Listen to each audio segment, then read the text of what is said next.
ยินฟับอย่างนี้เลยอ่ะได้ยินฟับอ่ะ ได้ยินนู่นเลย อ๋อได้ยินเสียงเหยียบใบไม้เสียงชัดไหมคะ1 2ครับผมตอนนี้ไม่มีปัญหาพอถ่ายปุ๊บมีปัญหาต้นไม้ต้นนั้นยังไม่ไหวเลยยังไม่มีลมไม่มีเม็ดลมตอนแรกพูดแทรกครับแทรกตลอด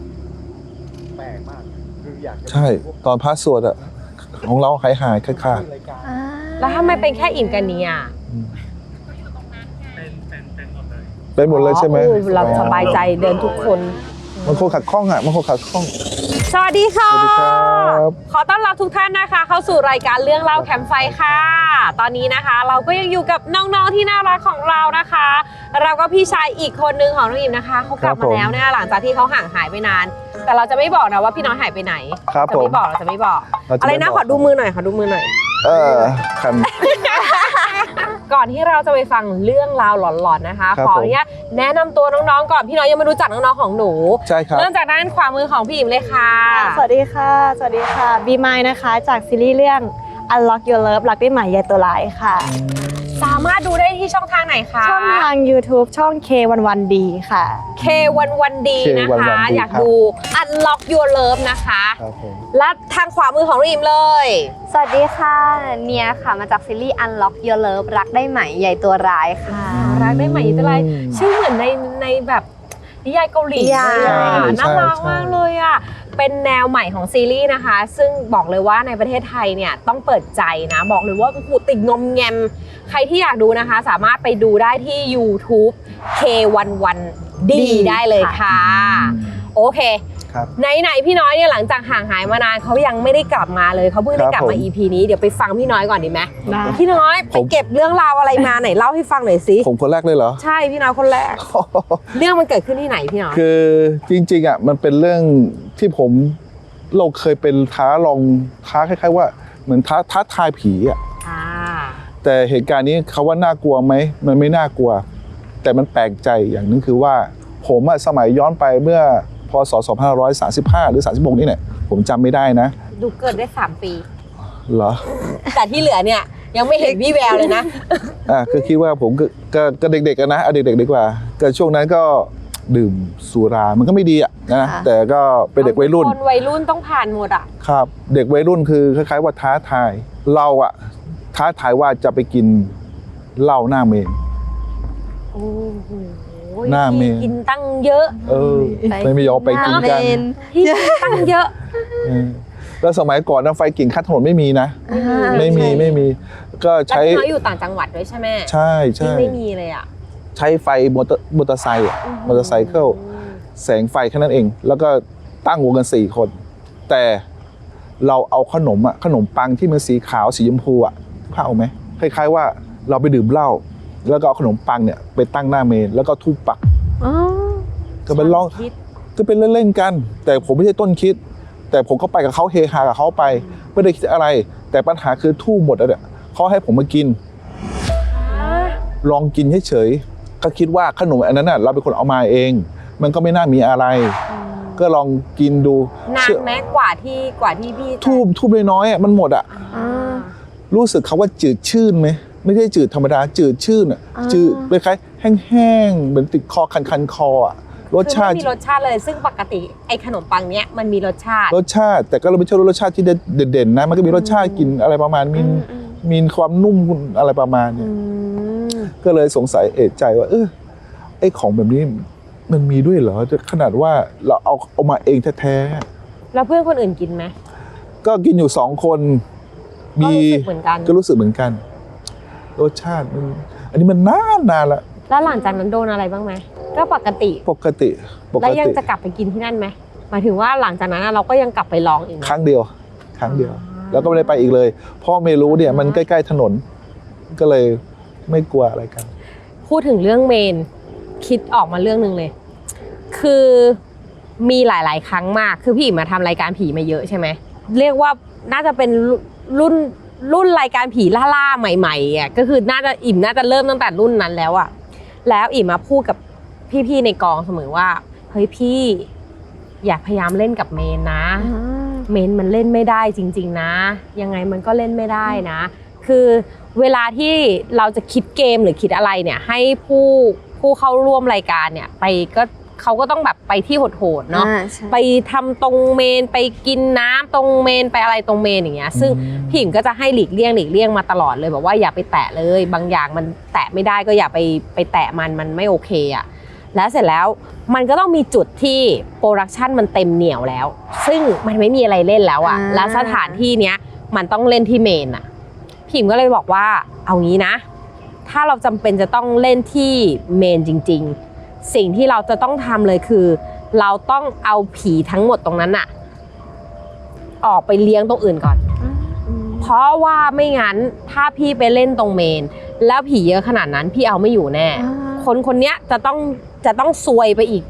ไปกี่เดือนก็ว่าไปเลยอะพี่ก็ให้ทีมงานเนี่ยเอาข้าวกองใหญ่เลยนะไปวางไว้ถัดจากเมนไปด้านข้างเหมือนเป็นศาลามันจะมีศาลาสวดศพใช่ไหมแต่ว่าเราไม่วางบนศาลาสวดศพนะเราวางใกล้ๆเขาก็ไปกองอิมก็บอกว่าพี่จุดธูปนะพี่เชิญตั้งแต่ตรงเมนเลยนะแล้วก็บอกว่าตามผมมาเขาก็ถือข้าวถาดใหญ่อย่างเงี้ยตามมากินตรงนี้นะเรียกออกมากิน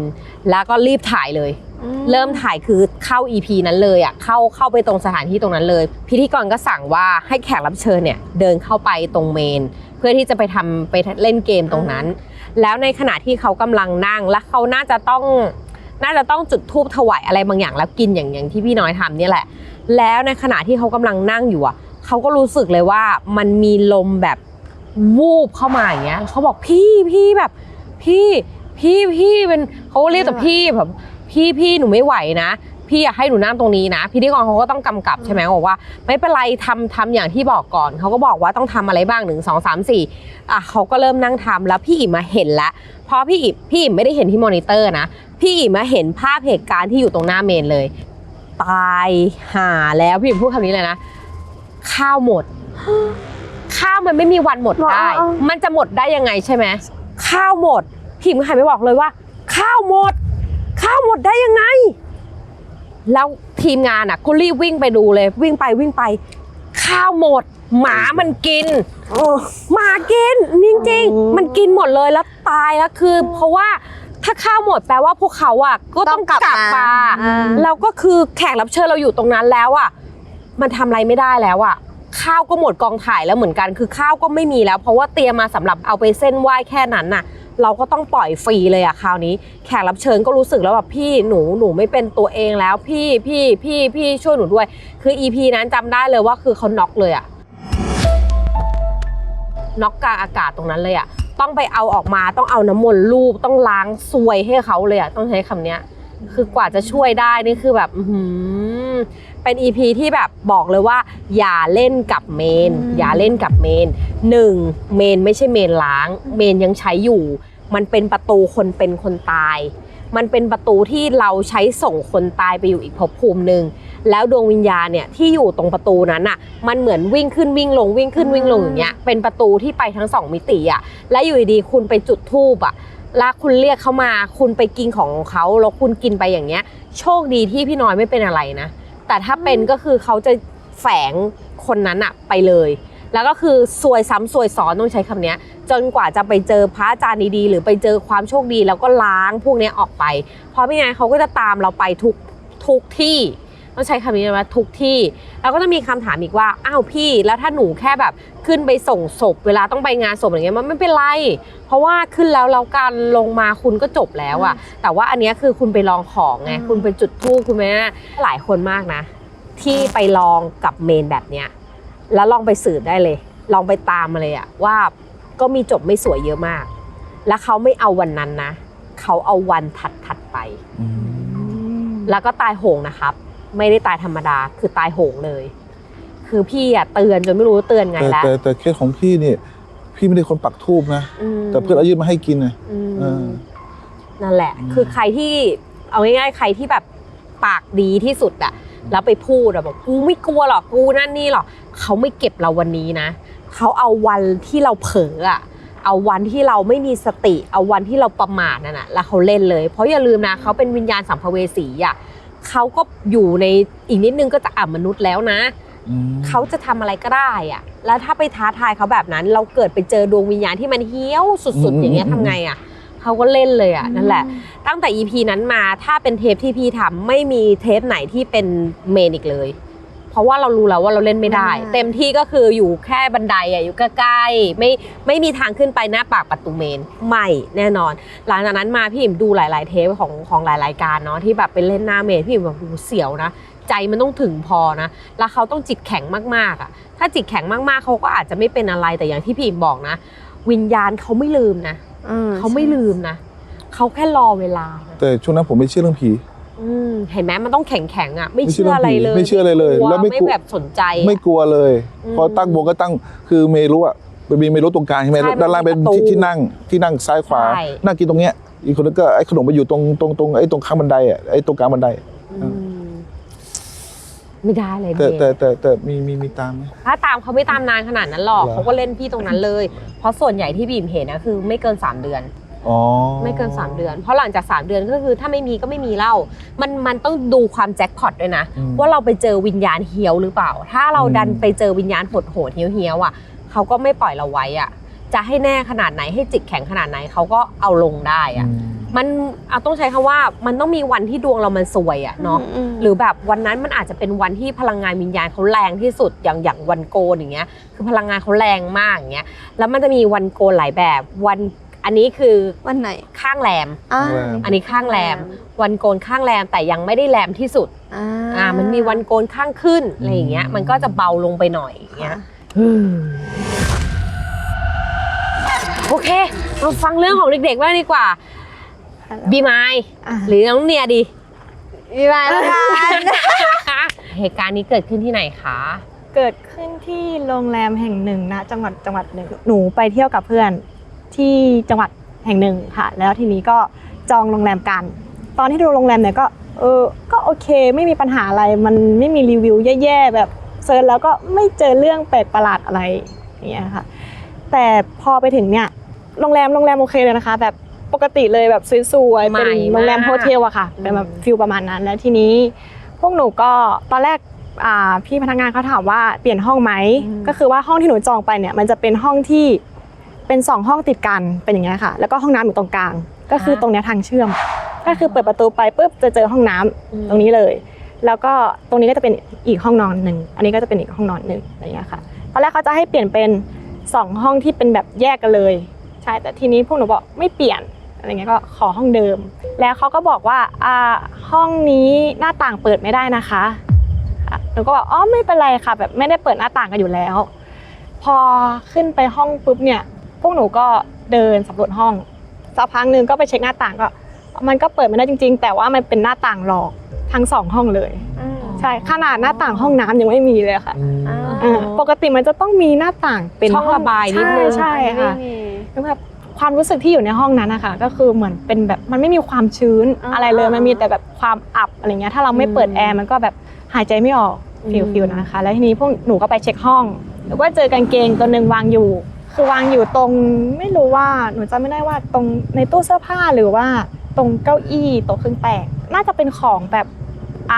คนที่มานอนคนเก่าอะไรแต่เขาน่าจะลืมไว้ก็เลยไม่ได้สนใจอะไรกันแล้วก็คือหันหน้าเข้าไปเนี่ยมีห้องขวามือกับห้องซ้ายมือแล้วก็มีห้องน้ำอยู่ตรงกลางห้องน้ำตรงกลางเลยค่ะใช่แล้วทางเดินแคบๆนิดนึงใช่บีมายนอนห้องขวาหรือห้องซ้ายลูกถ้าเข้าไปหนูนอนห้องขวาโอเคค่ะใช่เพื่อนหนู2 คนก็นอนห้องซ้ายกางเกงในที่เจอที่ห้องขวาไม่ใช่กางเกงในมันเป็นกางเกงยีนกางเกงยีนตัวใหญ่นะเจอที่ห้องขวาหรือห้องซ้ายคะห้องหนูห้องขวาโอเคค่ะแล้วทีนี้พวกหนูก็กะว่าจะลองว่าแบบแยกห้องไหมแบบจะเอาคีย์การ์ดไปลองเสียบห้องตัวเองดูเพราะว่าจะได้ไม่ต้องเปิดไฟตรงนี้ทีนี้พวกหนูก็ลองถอดคีย์การ์ดตรงกลางปึ๊กพอสักพักนึงไฟทั้งห้องอะค่ะดับหมดเลยแล้วห้องนั้นก็คือไม่มีหน้าต่างไม่มีแสงอะไรเล็ดลอดออกมาเลยทุกอย่างมืดและในระหว่างนั้นหนูก็เปิดไฟกันอันนี้เพื่อนหนูมาเล่าหลังจากที่ออกจากโรงแรมนั้นแล้วนะคะเปิดไฟมือถือใช่เพื่อนหนูที่อยู่อีกห้องนึงก็เปิดไฟมือถือเหมือนกันและทีนี้เปิดไฟมาปุ๊บเจอคนยืนที่หนูจะอธิบายก็คือตรงเนี้ยมันจะเป็นตรงนี้เป็นประตูนะคะตรงเนี้ยก็จะเป็นทีวีตรงนี้ก็จะเป็นเตียงเตียงทีวีประตู เห็นยืนอยู่ตรงหน้าทีวี แล้วเพื่อนที่หนูเห็นคืออยู่บนเตียงค่ะแล้วก็ตอนแรกกับเพื่อนคิดว่าเป็นหนูแต่จริงๆแล้วหนูอยู่ห้องตัวเองกับเพื่อนอยู่คนนึงใช่แล้วพอหลังจากนั้นก็คือทุกคนก็เอาแล้วเหรอเจอแล้วเหรออะไรประมาณนี้แต่เพื่อนไม่เล่ามาเล่ากันตอนที่ออกแล้วอันนี้ก็เป็นในฝั่งของเพื่อนที่เจอ ใจเขาเหี้ยมมากนะเขากล้านอนต่อได้อะ ใช่ ก็คือทุกอย่างอยู่ห้องซ้ายที่น้อง ใช่ค่ะ เจอกัน ใช่ค่ะ แต่ว่าห้องขวาก็อึดอัดมาก ห้องขวาคือพวกหนูรู้สึกนอนหายใจไม่ค่อยออก ใช่เพราะมันไม่มีอากาศถ่ายเทอะไรเลย พี่อิ่มแบบคนหนึ่งเลยนะ ถ้าหน้าต่างเปิดไม่ได้ไม่มีแสงสว่างไม่มีอะไรเข้าถึงพี่อิ่มไม่นอนห้องนั้นเด็ดขาดเลยเพราะว่าพี่อิ่มเชื่อมั่นว่าห้องนั้นต้องมีผี คือผีจะชอบอะไรที่มันอับไม่มีแสงไม่มีลมแบบแน่นๆอย่างเงี้ย ชื้น ใช่ต้องชื้นๆน่ะแล้วหลังจากนั้นคือนอนแค่คืนเดียวแล้วเช้าก็ออกเลยอะลูก นอน2 คืนค่ะ ๆโอ้โห ชุด แล้ว ย ก็ อ เจอคื ด นแรก อ๋อแล้วคืน 2ก็นอนต่อ เป็น2นอนต่อแต่ว่าไม่มีใครยังไม่มีใครเล่าอะไรเงี้ยเพราะว่าเหมือนต่างคนต่างเจอ อันนี้ถามเพื่อนก่อน คือคิดว่าแบบคิดมากอะไรอย่างเงี้ยสุกเจอเหมือนกัน แล้วแต่เพื่อนอีกคนนึงเนี่ยจะเจอคือว่าเพื่อนหนูเปิดทีวีดูตอนนอนอะไรเงี้ยค่ะเปิดการ์ตูนดูสักพักหนึ่งเข้าประมาณตี 2 ตี 3อยู่ดีมันซ่าอาจจะหนูก็บอกมันอาจจะไม่มีสัญญาณหรือเปล่าอะไรอย่างงี้ใช่แบบอาจจะคิดมากไปเองประมาณนี้ค่ะ ส่วนเรื่องที่หนูเจอกับเพื่อนอีกคนนึงก็คือเจอในห้องน้ำคือในห้องน้ำเนี่ยหนูไม่เคยเห็นห้องน้ำที่ไหนที่เป็นกระเบื้องเงาสีดำทั้งห้องน้ำค่ะฝั่งนี้ก็จะเป็น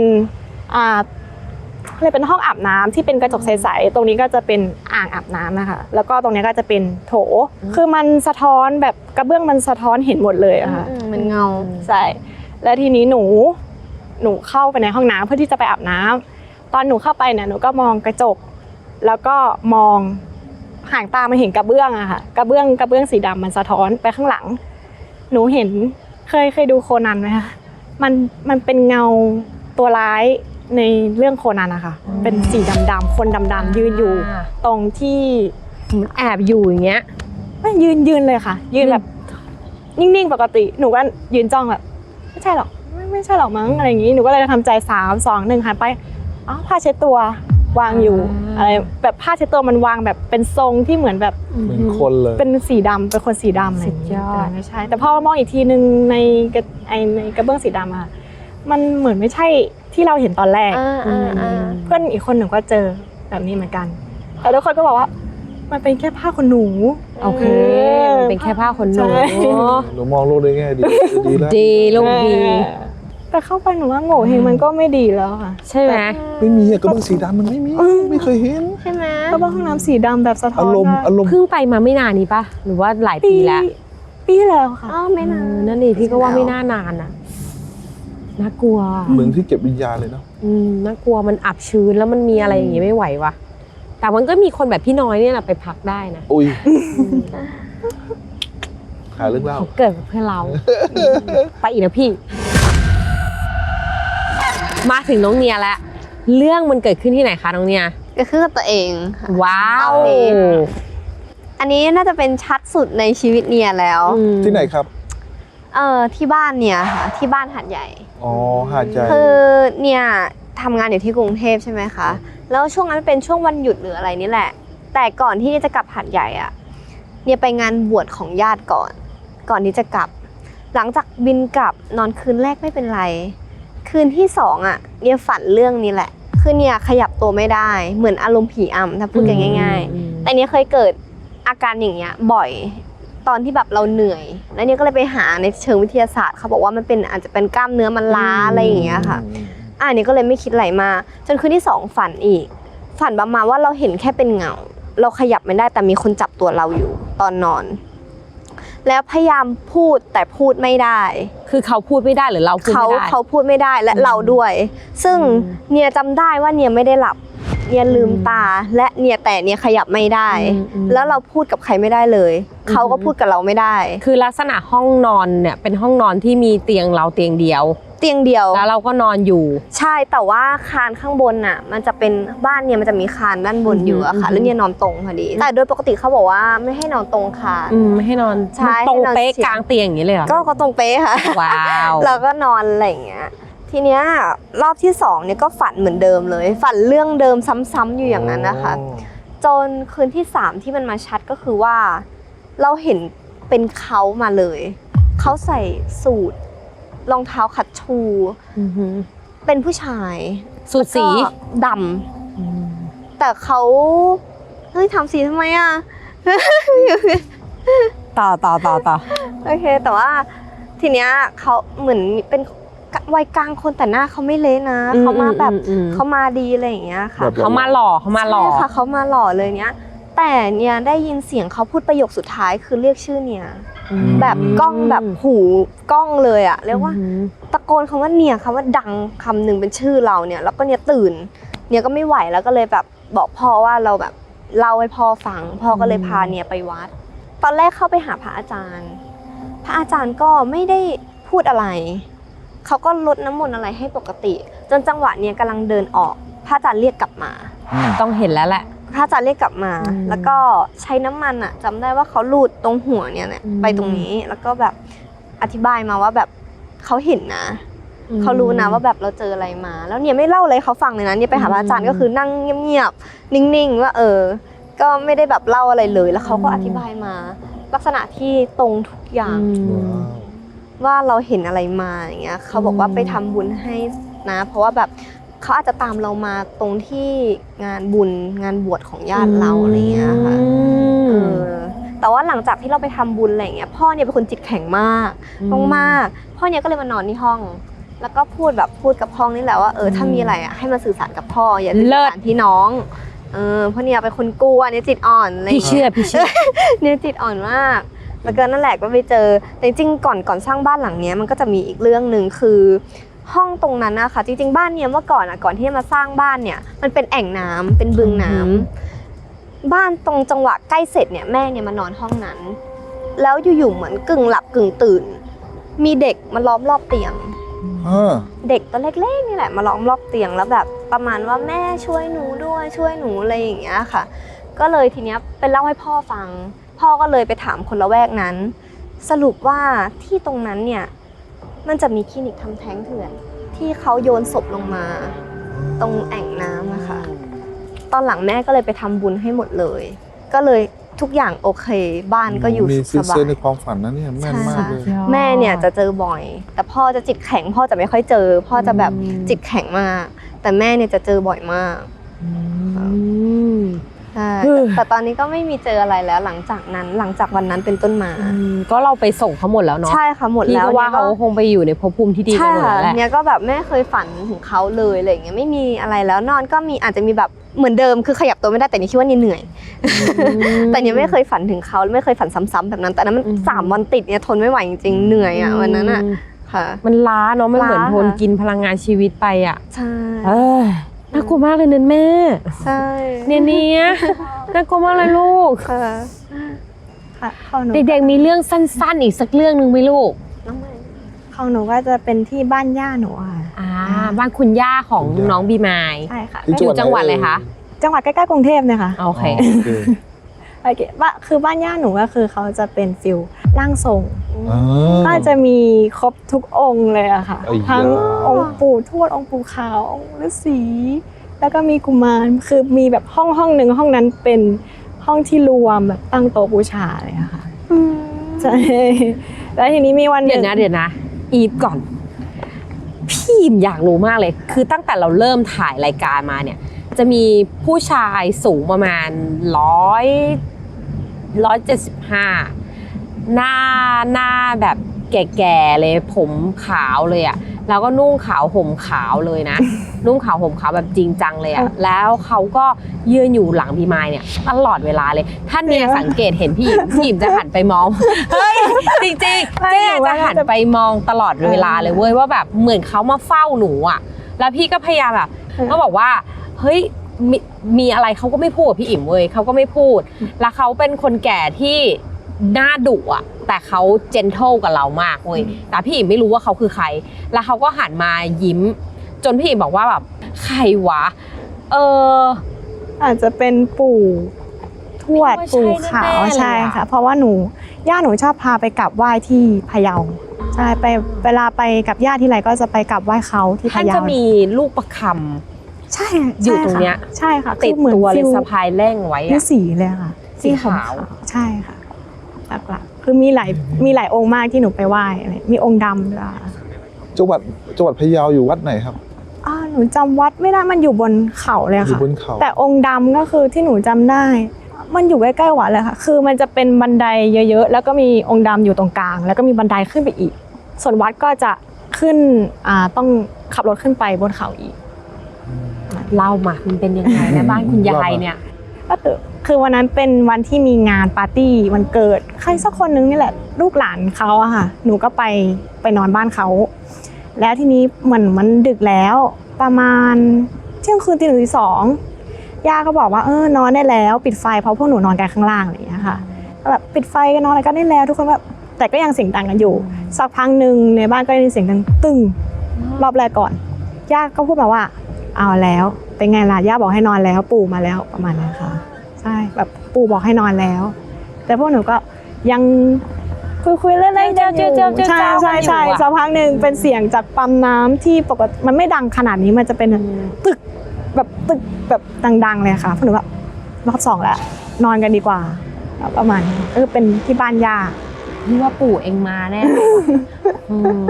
แต่ก็ดีนะก็ดีมันก็ทำให้น้องรู้สึกปลอดภัยเนาะแบบว่าไปไหนก็มีปู่คอยดูแลอย่างนี้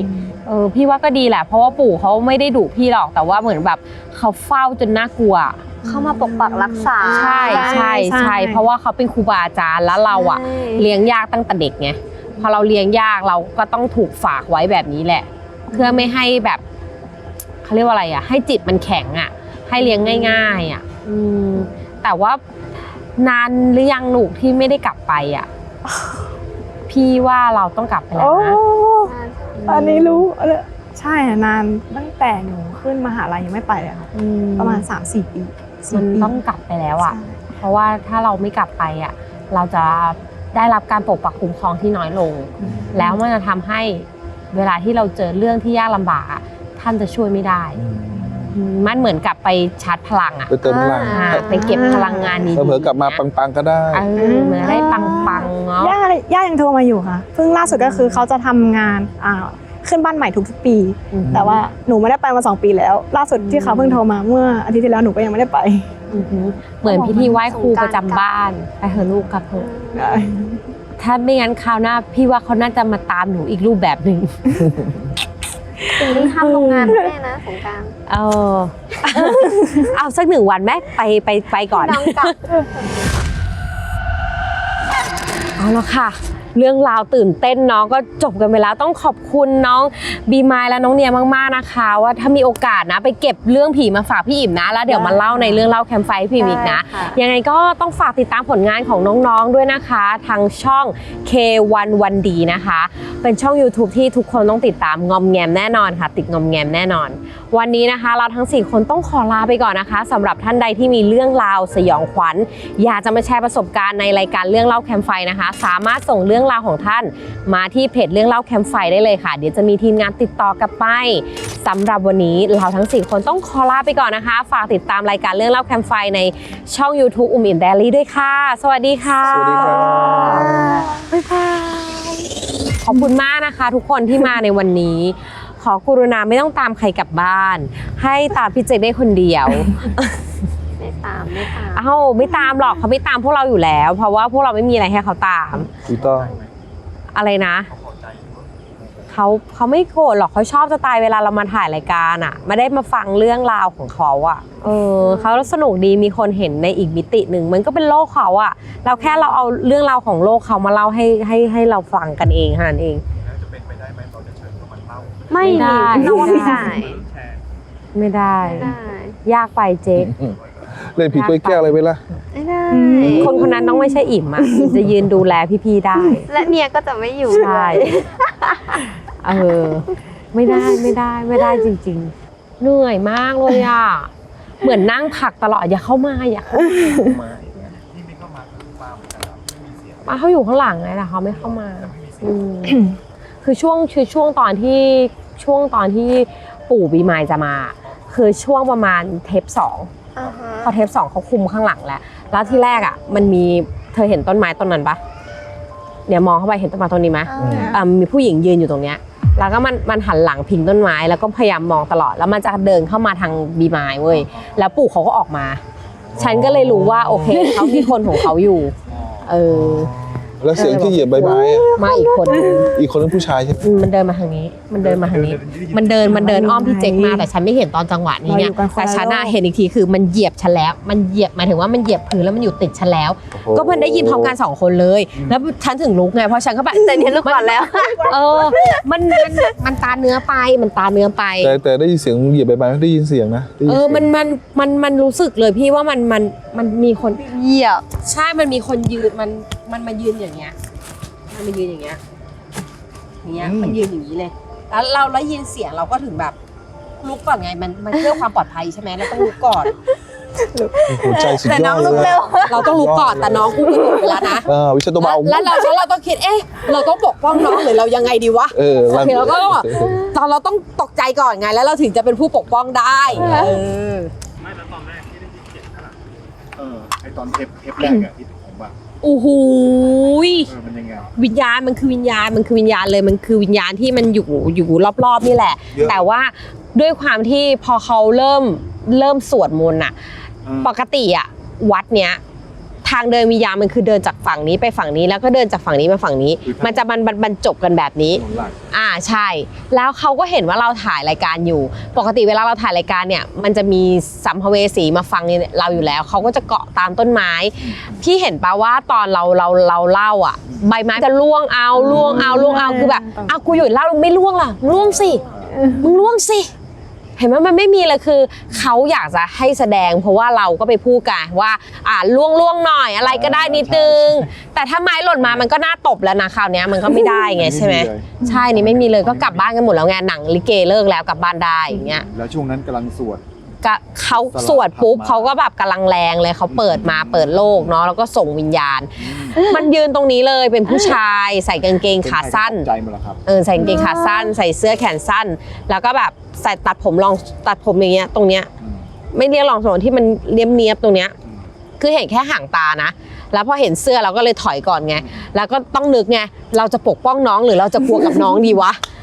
แล้วเราก็เลยหันไปว่าไปเฮ้อย่ามาแกล้งเขาก็เลยแบบเฟดหายไปแล้วเสร็จแล้วเขาก็จะไปยืนรอบนอกแล้วหลังพวกต้นไม้พวกเนี้ยเขาก็จะยืนดูเราหมดเลยแล้วด้านหลังตลาดนัดไม่มีวันนี้ไม่มีตลาดนัดข้างหลังไม่มีเขามาหลังเราหมดเลยไม่รู้ทำไมเหมือนกันโอ้ยออกทีวีใช่ไม่ได้ยินเสียงผมได้ยินตรงนั้นใช่แล้วพี่เจ๊กได้ยินคนแรกไงเราคิดว่าพี่เจ๊กมันเมาปะวะอีนี่ชอบแกล้งไงเราก็ไม่รู้พี่เจ๊กกูได้ยินไม่ได้ยินวะแต่จังหวะนั้นอะคือได้ยินพร้อมกันเลยแล้วคือกระโดดพร้อมกันเว้ยพี่ว่าเนียกระโดดก่อนพี่เนียกระโดดก่อนพี่แต่พี่อีมาลุกแล้วอะใช่ไหมเนียกระโดดก่อนนะแล้วตัวพี่อยู่นี่แล้วอะใช่แล้วอะใช่อะมันชัดไปอะแล้วเราจะรู้ที่ว่ามันชัดไปจริงตกใจมากเลยอะและเรารู้อยู่แล้วเพราะว่าเขาจิตอ่อนเนี่ยเหมือนอิ่มมากขี้ตกใจแล้วเราก็แบบแต่เราจะแข็งในเวลาที่แบบเราต้องปกป้องตัวเองนะแต่แบบว่าเหมือนเราต้องตั้งหลักก่อนต้องกลัวหรือต้องสู้วะแล้วแบบโอเคไม่กลัวก็คุยต่อสักพักนึงมันก็ยังเดินอีกเนาะเนี่ยเนาะมันเดินตลอดเลยมันเหมือนแกล้งอ่ะแต่ว่ามันระยะที่เดินอ่ะมันไม่ได้ประชิดขนาดนี้แล้วมันห่างไปก้าวนึงประมาณก้าวนึงเองพี่แต่ประมาณพี่เจ๊กอย่างเงี้ยแล้วมันก็เดินไปเดินมาอย่างเงี้ยเดินไปเดินมาอย่างเงี้ยแม่ก็เดินอยู่นั่นแหละอิ่มก็เลยต้องนั่งเอียงเพื่อว่าถ้ามันเข้ามาก็จับอย่าแต่ถ้าเราไม่นั่งเอียงเราไม่เห็นข้างหลังไงพี่เราก็อันตรายแล้วอ่ะก็คือใบไม้ไม่มีร่วงไหมสิครับไม่ร่วงเลยไม่ร่วงแล้วตอนเล่าได้ร่วงจังมันเลิกกลับบ้านหมดแล้วไม่มีอะไรมันไม่บอกว่าไม่มีอะไรสนุกแล้วสิอย่างเงี้ยตอนที่บีไม้เล่าที่โรงแรมอ่ะพี่อิ่มเห็นเลยว่ามีผู้ชายอยู่ในห้องบีไม้แต่พี่อิ่มคิดว่ามันดูไม่เหมือนกางเกงยีนไงเพราะว่ามันถูกพับแล้ววางไว้แต่พี่เห็นว่ามันอยู่ในตู้เสื้อผ้าพี่ไม่เห็นว่ามันพาดอยู่ที่เก้าอี้พวกหนูว่าจำดีเทลกันไม่ได้เพราะหนูเพิ่งไปถามเพื่อนมาเพื่อนบอกว่าสักที่หนึ่งแต่ว่ามีคนลืมไว้แล้วก็มีป้าแม่บ้านเขา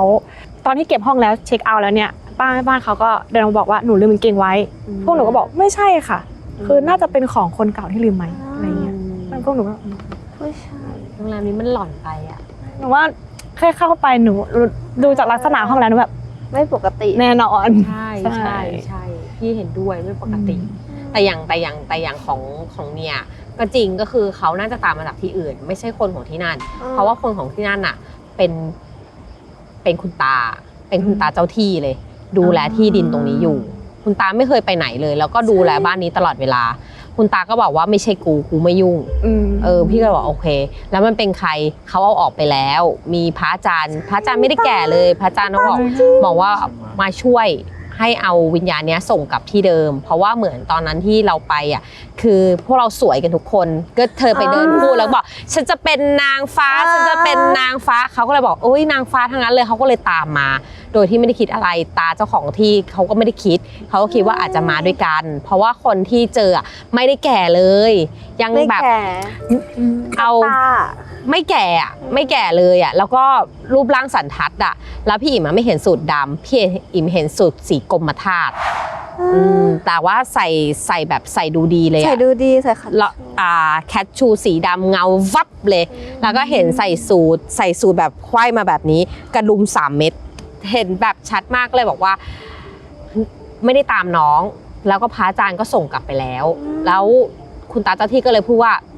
ไม่ต้องกลัวไม่มีอะไรเด็กคนนี้มีคนดูแลอยู่แล้วพี่ว่าอ๋อโอเคเพราะว่าเราจิตอ่อนมากไงพี่บอกว่าเราใครดูน้องอยู่แล้วที่ตรงนั้นมีอะไรหรือเปล่าที่ไม่ดีเพราะถ้าไม่ดีเราก็จะได้เตือนเลยบอกว่าอย่าให้เขาไปนอนห้องนี้ห้องเนี้ยไม่ว่าใครนอนก็โดนหมดยกเว้นผู้ชาย2 คนที่อยู่ที่บ้าน2 คนเนี้ยจะไม่โดนพี่ก็ไม่รู้ว่าผู้ชาย2 คนนี้คือใครแต่เฉพาะ2 คนเนี้ยยังไงก็ไม่โดนแล้วก็เตียงมันขยับไม่ได้แล้วมันมีแค่ตรงนั้นนะที่มันตั้งได้ก็ให้ไปนอนห้องอื่นแทนไม่น่ากลัวไปกลับบ้านเถอะ